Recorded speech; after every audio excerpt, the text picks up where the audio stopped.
Hi అండి, మేమైతే నాయుడు గారి కుండ బిర్యానీ అనే రెస్టారెంట్కి అయితే వచ్చామండి. ఇది తెనాలిలో ఉంది. మేమైతే మా ఫ్యామిలీతో కలిసి వచ్చాము. యాంబియన్స్ అయితే చాలా బాగుందండి. నాయుడు గారి కుండ బిర్యానీ అనే రెస్టారెంట్లో బిర్యానీ ప్లస్ బాహుబలి థాలీ బాగా ఫేమస్ అంటండి. మేమైతే స్పెషల్లీ బాహుబలి థాలీ కోసం అయితే వచ్చాము. ఫ్యామిలీ మెంబర్స్ అందరం కలిసి చూసారు. అంబియన్స్ మాత్రం చాలా డీసెంట్గా ఉంది, చాలా బాగుంది. ఇదిగోండి మా ఫ్యామిలీ మెంబర్స్ అందరం వచ్చేసాం ఇక్కడికి.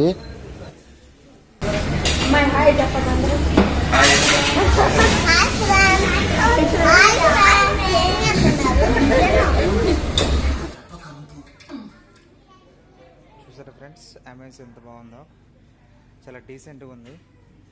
మీలో ఎవరైనా బాహుబలి థాలీ తినుంటే తప్పకుండా కామెంట్ చేయండి ఫ్రెండ్స్. టేస్ట్ మాత్రం చాలా సూపర్ ఉంది. అలాగే వీడియో నచ్చితే ఒక లైక్ చేయండి, సబ్స్క్రైబ్ చేసి సపోర్ట్ చేయండి. Thank you.